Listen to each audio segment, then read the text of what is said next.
Step 2 says we came to believe that a power greater than ourselves could restore us to sanity. Well, if we got to be restored to sanity, that indicates we must be insane. And many alcoholics are highly offended when you bring this up. They say, "Oh, don't tell me I'm insane. Yeah, I do some pretty crazy, stupid things when drinking. But when I'm sober, I'm much like normal people." Other alcoholics say, "Well, I don't have any trouble with this insanity because I remember the crazy, stupid things I did while drinking." In either case, they're referring to the stupid things we do while drunk. No, that's not insanity. The stupid things we do while drunk, that's caused by a mind that is filled with alcohol, which lowers the inhibitions.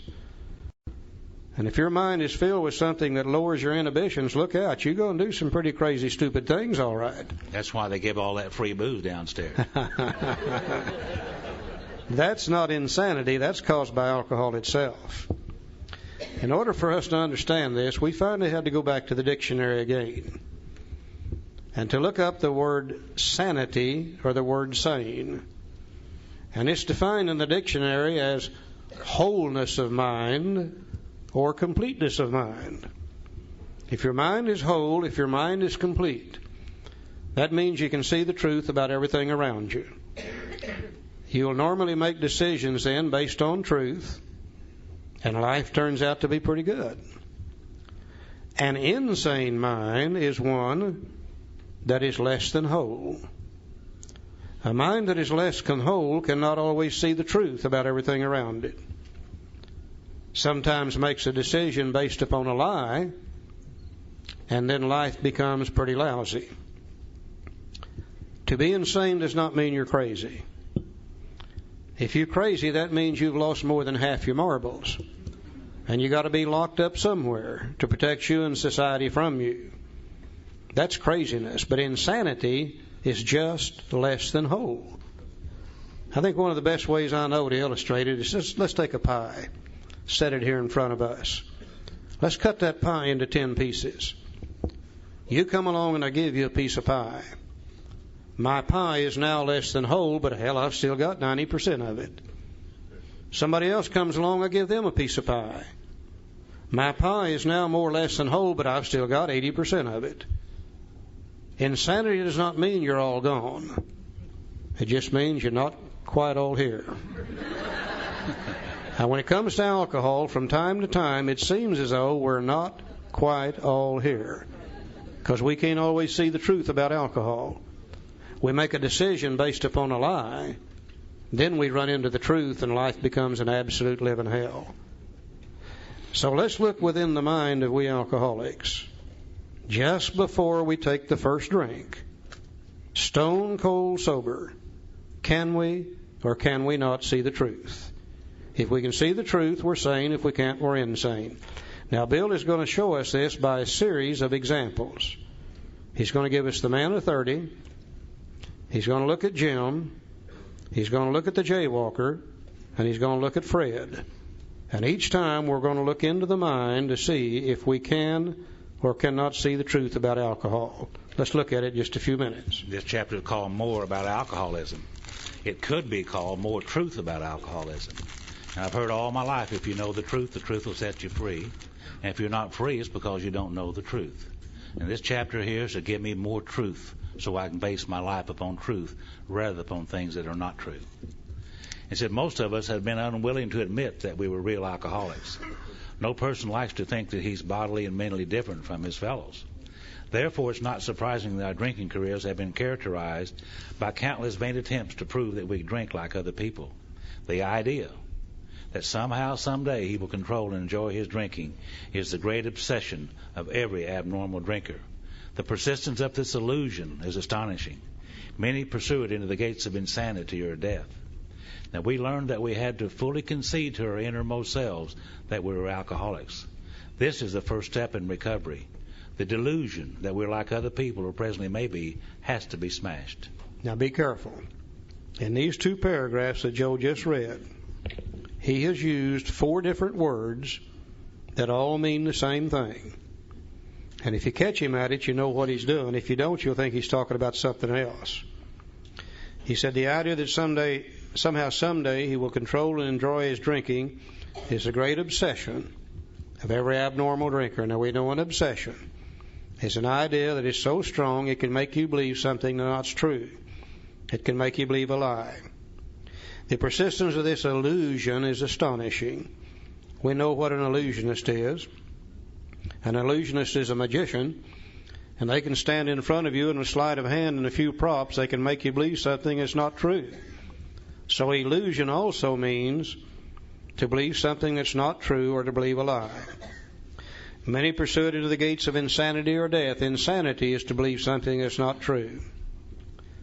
The next paragraph, he said, the delusion that we are like other people or present maybe has to be smashed. Delusion means the same thing. If you've deluded yourself, it means you've come to believe something that's not true. So you may see him using any one of four terms: obsession, illusion, delusion, or insanity. All four mean exactly the same thing: to believe something that is not true or to believe a lie. Let's go over to page 32, second paragraph. Let's look at the lie the man of 30 believed. Said a man of 30 was doing a great deal of spree drinking. He was very nervous in the mornings after these bouts and quiet himself with more liquor. He was ambitious to succeed in business, but saw that he would get nowhere if he drank at all. Once he started, he had no control whatever. Now, he made up his mind that until he had been successful in business and retired, he would not touch another drop. An exceptional man. He remained bone dry for 25 years and retired at the age of 55 after a successful and happy business career. Then he fell victim to a belief which practically every alcoholic has, that his long period of sobriety and self-discipline had qualified him to drink as other men. Out came his carpet slippers and a bottle. In 2 months he was in a hospital, puzzled and humiliated. Now, he tried to regulate his drinking for a while, making several trips to the hospital meantime. Then, gathering all his forces, he attempted to stop altogether and found that he could not.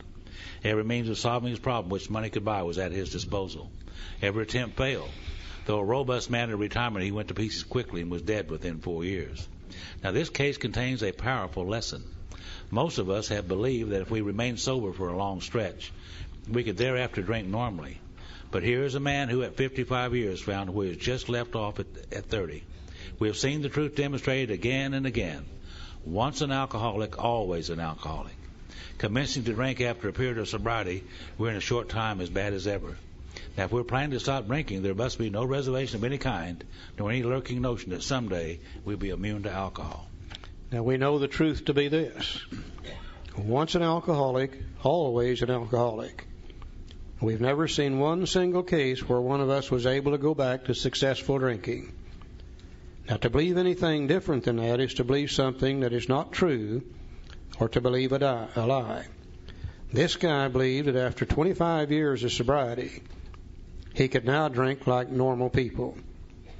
Now, based upon that belief, he took a drink, triggered the allergy, couldn't stop. 4 years later, he's dead. Now, is his real problem, though, the fact that he has a physical allergy to alcohol or a form of insanity that tells him it's okay to drink alcohol after 25 years of sobriety? The real problem sin is in our mind telling us we can drink rather than in our body that ensures that we can't drink. Let's go to page 34, second paragraph. For those who are unable to drink moderately, the question is how to stop altogether. We are assuming, of course, that the reader desires to stop. Whether such a person can quit upon a non-spiritual basis depends upon the extent to which he's already lost the power to choose whether he will drink or not. Many of us felt we had plenty of character. There was a tremendous urge to cease forever, yet we found it impossible. This is the baffling feature of alcoholism as we know it, this utter inability to leave it alone, no matter how great the necessity or the wish. How then should we help our readers determine to their own satisfaction whether they are one of us? The experiment of quitting for a period of time will be helpful, but we think we can render an even greater service to alcoholic sufferers and perhaps to the medical fraternity.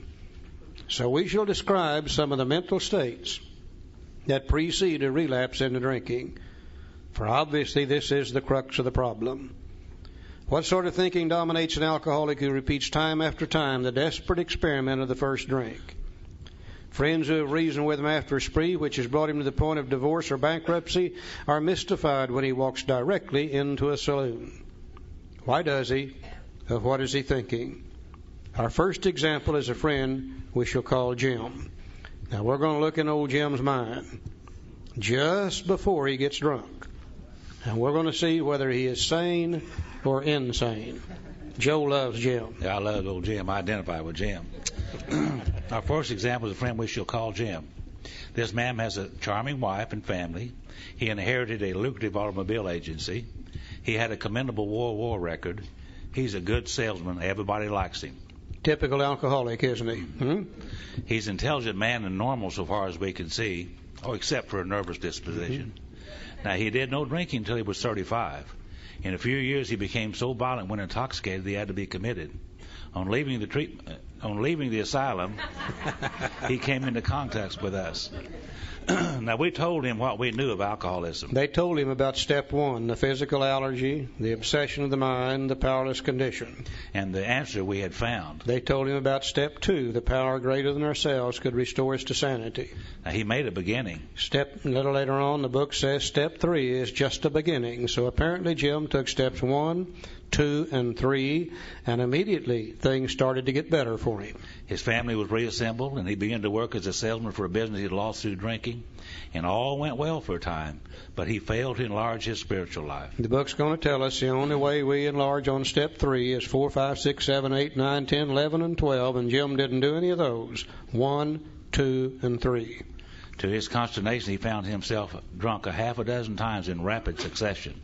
Now, on each of these occasions, we worked with him, reviewing carefully what had happened. Oh, these were good AA members. Jim got drunk 6 times in a row.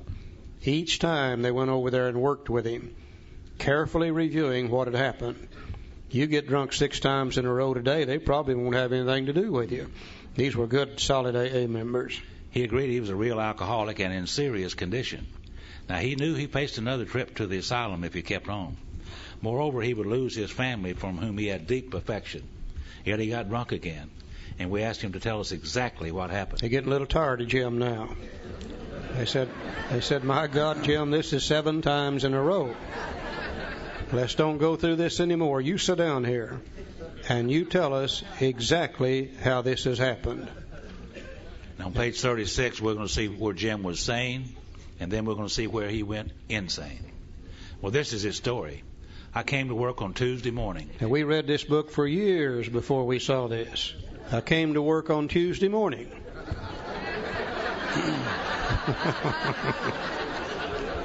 Where was he all day Monday? You know? We're bad about Monday. Bad about Mondays. And he said, I remember I felt irritated that I had to be a salesman for concern I once owned. Now, I don't think that's insanity. That's probably normal thinking. I think any of us that had to be a salesman for a concern we once owned would probably be a little irritated by that fact, too. That's normal, sane thinking. He said, I had a few words with the boss, but nothing serious. The boss probably said, say, Jim, by the way, where were you all day yesterday anyhow? Nothing serious, just enough to irritate him. He's a little restless and a little irritable and a little discontented. He said, then I decided to drive into the country and see one of my prospects for a car. What's more normal than if you're a car salesman, you want to get away from the shop for a while, drive out in the country, see somebody we already know that we're trying to sell a car to. That would be normal, sane thinking for an alcoholic car salesman. So on the way, I felt hungry, so I stopped at a roadside place where they have a bar. I had no intention of drinking. I just thought I'd get a sandwich. What's more normal than if you're hungry to stop in a roadside place to get a sandwich? The fact that they got a bar there is beside the point. We have no intention of drinking. We're hungry. We're going to get a sandwich. Normal, sane thinking for an alcoholic car salesman. I also had the notion I might find a customer for a bar at this place, which was familiar, but I've been going to it for years. I'd eaten there many times during the months I was sober. We're not going in there to drink. We've eaten there many times during the months we're sober. We're going to go in there and get a sandwich and maybe sell a car while we're in there. Yeah. Normal, sane thinking for an alcoholic car salesman. He said, I sat down at a table and ordered a sandwich and a glass of milk. Still no thought of drinking. Yeah. What's more normal than to sit down at a table, order a sandwich and a glass of milk? Normal, sane thinking for an alcoholic car salesman. So I ordered another sandwich and decided to have another glass of milk. If you're hungry enough, there's nothing wrong with 2 sandwiches and 2 glasses of milk. Unless you're a member of Overeaters Anonymous, you'd better look at it. But that would be normal, sane thinking for an alcoholic car salesman. 2 sandwiches, 2 glasses of milk. Now comes the squiggly writing. That's italic. He said, suddenly. Suddenly. That means right now. Suddenly. The thought crossed my mind that if I would put an ounce of whiskey in the milk, it couldn't hurt me on a full stomach. Now, this is absolute insanity, isn't it? For this guy to believe that he can take whiskey, mix it with milk, and take it on a full stomach, and it won't hurt him. Now, based on the insane idea, he makes a decision and takes some action. He said, I ordered whiskey and poured it into the milk. And I vaguely sensed I was not being any too smart. But felt reassured as I was taking the whiskey on a full stomach. Now we've got it inside of ourselves. The physical allergy takes over. Now then, we can't stop. The experiment went so well that I ordered another whiskey and poured it into the milk. That didn't seem to bother me, so I tried another. Can you imagine how he's going to feel with whiskey and the milk back and forth? What a hangover he's going to have. Thus started one more journey to the asylum for Jim. Here was a threat of commitment, the loss of family and possessions, to say nothing of that intense mental and physical suffering which drinking always caused him. Now, he had much knowledge about himself as an alcoholic. Yet all reasons for not drinking were easily pushed aside in the favor of the foolish idea that he could take whiskey if only he mixed it with milk. Whatever the precise definition of the word may be, we call this plain insanity. How can such a lack of proportion of the ability to think straight be called anything else? And if you were looking for a definition of insanity, that would be it right there. The lack of a proportion of the ability to think straight to be called anything else. Now, is Jim's real problem the fact that he has a physical allergy to alcohol? Or that he has a form of insanity that tells him it's okay to drink alcohol mixed with milk on a full stomach? The real problem centers in the mind telling us we can drink, rather than the body that ensures that we can't. Page 37, last paragraph. Our behavior is as absurd and incomprehensible with respect to the first drink as that of an individual with a passion, say, for jaywalking. He gets a thrill out of skipping in front of fast-moving vehicles. Now, I don't understand this guy at all. But I can see him out here on the interstate, waiting for a truck or a bus to come down through there, jumps out in front of it, spins around 2 or 3 times, sees how close it can come to hitting him without actually hitting him. For some reason, he gets a thrill out of it. Don't understand him, but I can see him doing it. He enjoys himself for a few years in spite of friendly warnings. People say, hey, Bill, you better quit doing that. You're going to get yourself hurt. Up to this point, you would label him as a foolish chap having queer ideas of fun. Luck then deserts him, and he's slightly injured several times in succession. He's getting a little older now. He can't move as fast. I begin to hit him once in a while. Nothing serious. He just kind of bounces off of him. You would expect him, if he were normal, to cut it out. But presently he's hit again, this time has a fractured skull. Now, he got hurt bad this time. Within a week after leaving the hospital, a fast-moving trolley car breaks his arm. He gets hurt bad again. Now, he sings their national anthem. He tells you he's decided to stop jaywalking for good. He said, man, I'll never do that again as long as I live. But in a few weeks, he breaks both legs. On through the years, this conduct continues, accompanied by his continual promises to be careful or to keep off the streets altogether. Finally, he can no longer work. He's just so beat up now he can't hold a job. His wife gets a divorce. She started supporting him and the kids and the hospital bills, and he's held up to ridicule. He tries every known means to get the jaywalking idea out of his head, not his body, his head. He shuts himself up in a treatment center, hoping to mend his ways. But today he comes out, he races in front of a fire engine, which breaks his back. Such a man would be crazy, wouldn't he? Now, you may think our illustration is too ridiculous, but is it? We who have been through the ringer have to admit, if we substituted alcoholism for jaywalking, the illustration would fit us exactly. However intelligent we may have been in other respects, where alcohol has been involved, we've been strangely insane. Strong language, but isn't it true? Oh, I think that's so appropriate today. Once again, because of education, many people are getting to us before they have to lose everything. Occasionally, you see somebody come in here that's still married. Once in a while, they come in and they've got a job. Believe it or not, I saw one come in about a month ago, and he still had an automobile. And we start talking to those people about insanity. They say, man, don't tell me I'm crazy. I haven't lost anything. I've got my job. I've got my blah, blah. No, we're not talking about that at all. We're talking about one thing and one thing only. Can we or can we not see the truth about alcohol? If we can, we're sane. If we can't, we're insane. Now, the low-bottom drunk like Jim,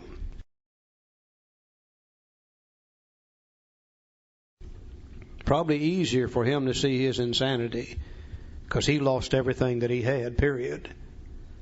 A high-bottom drunk who hasn't lost a lot of stuff, sometimes it's a little more difficult for them to see it. But I'll tell you, whether you're low-bottom or high-bottom, if you get drunk, you're going to get drunk the same way, believing something that is not true. Let's go to page, whatever the next one is, 39. 39. My old page is tore up. I can't read it anymore. And we're going to look at a guy named Fred. Now, Fred is the opposite of Jim. Fred is high bottom. Fred never lost anything. Jim didn't feel too good the day he got drunk. Fred is on top of the world the day he gets drunk. Yet he got drunk the same way. He believed a lie. Let's look at Fred's lie. Page 39 said, Fred is a partner in a well-known accounting firm. His income is good. He has a fine home. Is happily married and father of promising children of college age. Now, he has so attractive a personality that he makes friends with everyone. If ever there was a successful businessman, it's Fred. Now, to all appearance, he's a stable, well-balanced individual, yet he's alcoholic. Now, we first saw Fred about a year ago in a hospital where he'd gone to recover from a bad case of the jitters. It was his first experience of this kind, and he was much ashamed of it. Far from admitting he was an alcoholic, he told himself he came to the hospital to rest his nerves. We see lots of nerve resters in AA today, just like old Fred is. The doctor intimated strongly that he might be worse than he realized. For a few days he was depressed about his condition. Now, he made up his mind to quit drinking altogether. It never occurred to him that perhaps he could do so in spite of his character and standing. Fred would not believe himself an alcoholic. He would not take step one. Much less accept a spiritual remedy for his problem. If you can't take one, you can't take two. We told him what we knew of alcoholism. They told him about step one and step two. And he was interested and could see that he had some of the symptoms. He said, I'm a little bit alcoholic. Borderline case. Now, he was a long way from admitting he could do nothing about himself. Now, he was positive that his humiliating experience, plus the knowledge he had acquired, would keep him sober the rest of his life. Self-knowledge would fix it. Now, we heard no more of Fred for a while. One day we were told that he was back in the hospital. This time he was quite shaky. He soon indicated he was anxious to see us. The story he told us is most instructive, for here was a chap absolutely convinced he had to stop drinking, who had no excuse for drinking, who exhibited splendid judgment and determination in all his other concerns, yet was flat on his back nevertheless. Well, let him tell you about it. He said, I was much impressed with what you fellows said about alcoholism. I frankly did not believe it would be possible for me to drink again. And I rather appreciate your ideas about that subtle insanity which precedes the first drink. But I was confident it could not happen to me after what I'd learned. I reasoned I was not so far advanced as most of you fellows, that I've been usually successful in licking my other personal problems, and that I would therefore be successful where you men failed. I felt I had every right to be self-confident. It would be only a matter of exercising my willpower and keeping on guard. Now, this frame of mind, I went about my business, and for a time all was well. I had no trouble refusing drinks and began to wonder if I had not been making too hard a work of a simple matter. We think Fred began to get drunk right here. He began to say, this staying sober is easy, nothing to this. Yeah. One day I went to Washington to present some accounting evidence to a government bureau. I've been out of town during this particular dry spell, so there's nothing new about that. Physically, I felt fine. Neither did I have any pressing problems or worries. My business came off well. I was pleased and knew my partners would be too. It was the end of a perfect day, not a cloud on the horizon. Everything's on top of the world for old Fred. He's doing great, making lots of money, family happy, business associates happy. Everything's good in Fred's life. He said, I went to my hotel and leisurely dressed for dinner. As I crossed the threshold of the dining room, the thought came to mind, it would be nice to have a couple of cocktails and go back to the hospital.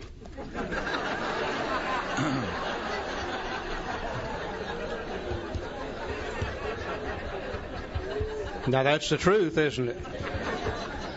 No way could he drink on the truth. His mind said it would be nice to have a couple of cocktails with dinner. That was all, nothing more. Now, based on the insane idea, he makes a decision, takes some action.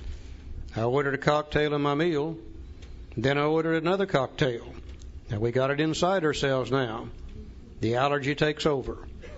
After dinner, I decided to take a walk. When I returned to the hotel, it struck me a highball would be fine before going to bed, so I stepped into the bar and had one. I remember having several more that night and plenty next morning. I have a shadowy recollection of being in an airplane bound for New York and of finding a friendly taxicab driver at the landing field instead of my wife. The driver escorted me about for several days. I know little of where I went or what I said and did. Then came the hospital with unbearable mental and physical suffering. As soon as I regained my ability to think, I went carefully over that evening in Washington. Not only had I been off guard, I had made no fight whatever against the first drink. This time I had not thought of the consequences at all. I had commenced to drink as carelessly as though the cocktails were ginger ale. Now, is Fred's real problem the fact that he has a physical allergy to alcohol? Or that he has a form of insanity that tells him it's okay to have a couple of cocktails with dinner? The real problem centers in the mind, telling us we can drink rather than the body that ensures we can't. Page 43, last paragraph.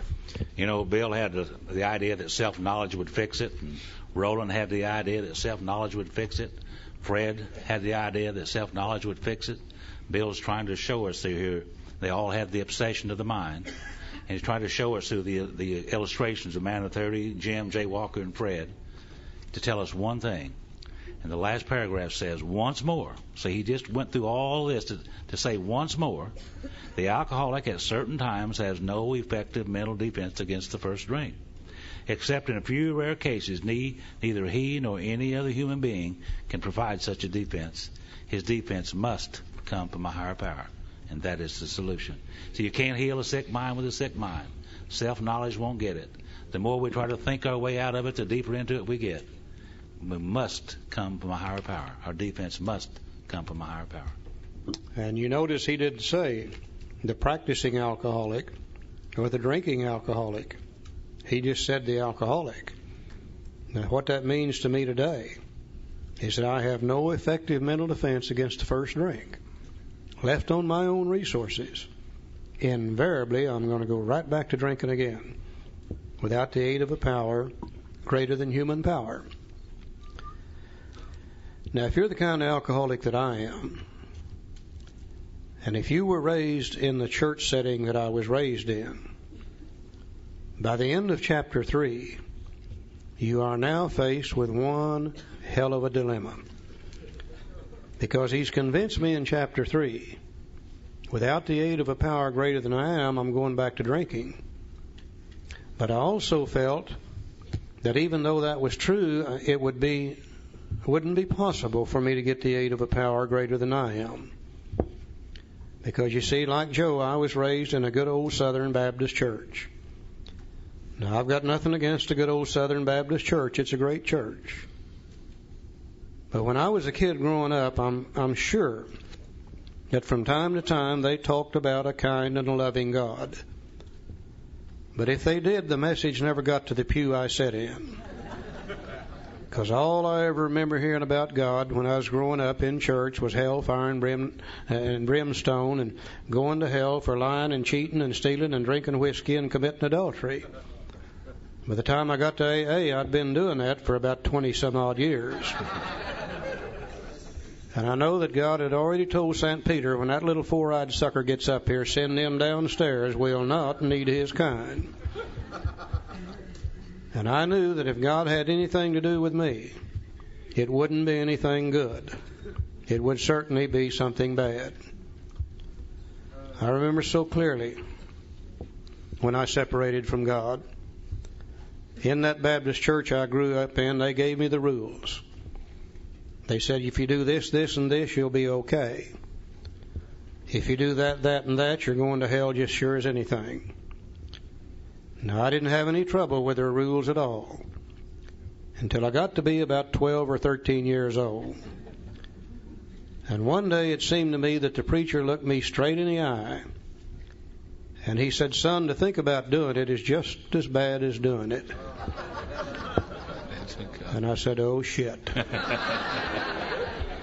I've had it now because I'd been thinking about doing it for a long time. In fact, I'd been thinking about doing it long enough, I was starting to get brain damage from it. And I said, if you're going to hell for thinking about it, then you might as well just go ahead and do it. And I did. And I didn't go to hell immediately. And I said, that sucker has been lying to me all along. I said, he and my parents and my teachers have formed together in a conspiracy to keep me from having any fun. And I said, from this day on, I do not intend to pay any attention to what they have to say. I don't have any intention of following God's rules, their rules, or anybody else's rules. From this day on, I'm going to do it my way. And I'm going to do it whenever I want to, and if they don't like it, to hell with them. Now, when I got to AA, I had that attitude of a 12-year-old boy who had defied God, his parents, and his teachers. And when I first walked into AA, I was 38 years old, with the spiritual knowledge of God of that 12-year-old boy.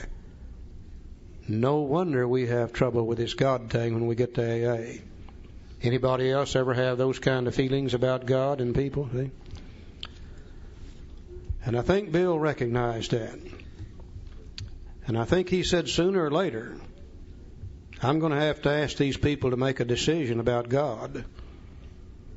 And I think he said in his mind that they're not going to be able to make that decision based upon old ideas. And that's what I had when I got here, old ideas. And I think he said, I believe I need to give them some new information about God, where they might be able to discard some old ideas, pick up some new ideas, and then they'll be able to make a decision about this God thing. And he wrote another chapter called We Agnostics, which I think is one of the greatest pieces of spiritual information I've ever read in my life. As I read that and studied that, I could see where some of my old ideas, old prejudices about God and religion were wrong. And when I could see where they were wrong, then I could discard them. And then I could accept some new ideas about God. And then I could make a decision. But based on hellfire and brimstone, based on a God of justice, no way could I have ever made the decision about God.